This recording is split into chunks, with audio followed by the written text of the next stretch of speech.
Salut, c'est Trado. Je suis content de vous retrouver pour la mise à jour de l'analyse technique de moyen terme pour le France 40, pour l'Allemagne 30, pour le Wall Street, pour l'US 500, l'US Tech 100 et le Volatility Index, l'équivalent CFD du CAC 40, du DAX 30, du Dow Jones, du SP 500 et du Nasdaq. Je vous retrouve de l'autre côté. On commence par l'US Tech 100, l'équivalent du Nasdaq en CFD en données hebdomadaires. Chaque bougie correspond à une semaine de cotation et nous avons réussi à marquer, après un temps d'arrêt, une nouvelle semaine de hausse. Rien n'arrête le Nasdaq. Vous voyez que la tendance est toujours fortement haussière avec des moyennes mobiles ascendantes, que ce soit la moyenne mobile à 7, à 20 ou à 50 périodes. Il y aura forcément consolidation à un moment ou un autre, mais pour l'instant, rien ne laisse préjuger de l'avènement immédiat de cette consolidation. Nous venons de construire un support hebdomadaire à 10,313, 11,073, à peu près ici, la zone qui a permis aux deux bougies rouges, c'est-à-dire deux bougies de consolidation. Au-delà, un autre support hebdomadaire beaucoup plus clair, celui des 9,369, 750, ancienne résistance qui a été cassée, qui a changé de polarité, qui est devenu support. Donc très belle tendance haussière pour l'instant sur le Nasdaq 100. On passe à l'US 500 avec quelque chose de très important. Vous allez le voir. Tout d'abord, vous voyez que on a un support qui est établi ici à 390, 230, ancienne résistance qui a été cassée, qui devient donc support. Nous sommes en lutte actuellement avec la résistance des 3388, 3395 correspondant au plus haut absolu du 17 février 2020 et nous avons réussi à clôturer en fait au-dessus des niveaux de clôture maximale que l'on avait justement établi en février. Néanmoins, on est toujours dans la résistance. Vous voyez bien, on n'a pas réussi à clôturer au-dessus des plus hauts absolus de 17 février. C'est simplement qu'on a réussi à clôturer au-dessus du niveau de clôture, en fait, de cette période. Donc, un mouvement vif de repli est envisageable, comme toujours. Néanmoins, j'aimerais attirer votre attention sur quelque chose qui, à mon sens, semble très intéressant.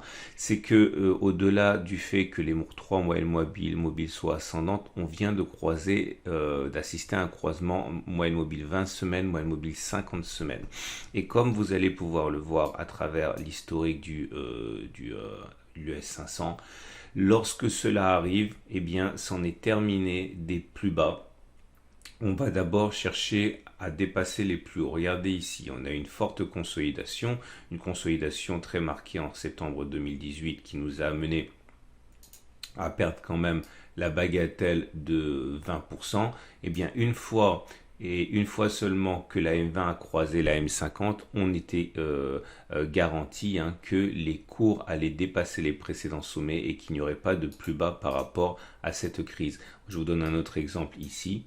Vous voyez, il y a une très forte baisse qui nous a amené à perdre entre novembre 2015 et le 4 janvier, eh bien, je vais vous dire ça tout de suite, 14%.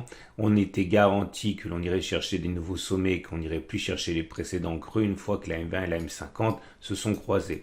Et on peut reproduire l'histoire autant de fois qu'on veut depuis que le graphe existe ici. Vous voyez, une fois que la M20 et la M50 étaient passées, on a fait des sommets. Ici encore, ou encore pour cette magnifique consolidation qu'il y a eu en 2007 avec la crise des subprimes. Regardez, on a eu des accès de faiblesse et des remontées régulières jusqu'à perdre 57%, mais une fois que la M20 et la M50 s'étaient croisées, on n'avait plus fait de plus bas. Et voilà, je vous le montre pour aller jusqu'au bout du graphe disponible.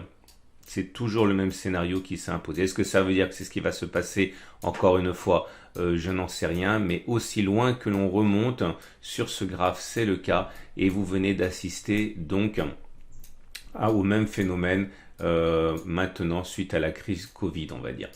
Est-ce que ça veut dire qu'on va maintenant partir sur des nouveaux sommets et qu'on ne baissera plus. Non, absolument pas. Cela veut simplement dire que ceux qui envisagent que le pire n'était pas passé avec le 16 mars 2020, eh bien statistiquement ne sont pas garantis d'avoir raison, puisque maintenant que le M20 et la M50 se sont croisés, il est possible que l'on baisse, mais on a vu qu'historiquement on ne va pas plus bas que le précédent creux. Donc pourquoi pas ne pas envisager à partir de maintenant de nouveaux sommets. On passe au Wall Street qui n'est pas dans la même configuration puisque vous voyez la M50 et la M20 ne sont pas croisées, mais il est difficile de croire que ce qui se passe sur l'indice large SP500 ne se retrouvera pas sur l'USA sur le Dow Jones. En tout cas pour l'instant on est toujours en dessous des précédents sommets. On est toujours avec une résistance hebdomadaire qui nous contraint à 27 340 28 000. C'est un ancien support qui a été cassé, qui a changé de polarité, qui est devenu résistance, ça se voit là. Mais les attaques sont de plus en plus virulentes à présent que les trois moyennes mobiles sont ascendantes. La moyenne mobile de court terme, la moyenne mobile qui donne la tendance générale et la tendance de fond, tout cela c'est haussier. Donc oui, il y a des velléités haussières évidentes, même si on est en train de caler sur la résistance hebdomadaire. On passe au marché européen avec l'Allemagne 30 qui est dans une situation similaire. La résistance qui nous bloque, c'est les 12 900, 13 170 pour les mêmes raisons. Vous voyez, il y avait une zone de support qui a été cassée, elle a changé de polarité, elle devient résistance et on bute dessus. Mais la tendance donnée par la moyenne mobile à 7 semaines, la moyenne mobile à 20 semaines, la moyenne mobile à 50 semaines, donc la tendance de court terme, la tendance générale et la tendance de fond restent haussières. Donc pour l'instant, des assauts répétés sur ces résistances sont envisageables.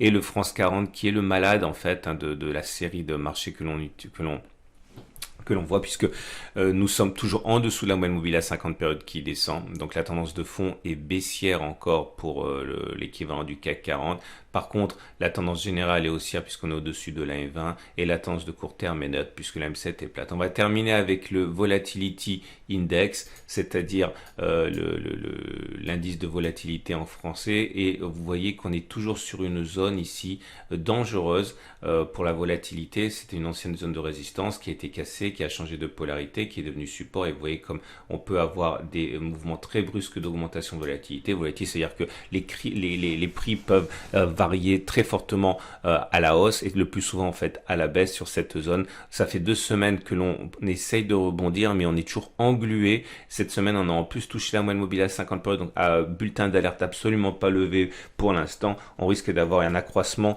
de la volatilité sur les marchés américains et par répercussion sur les marchés européens. Je vous souhaite une excellente journée. Je vous invite à regarder à la fin de cette vidéo l'analyse technique qui vous donne la préparation de la semaine de trading pour les indices, mais également pour des cryptos, pour l'euro-dollar, pour le pétrole. Je vous dis à tout de suite.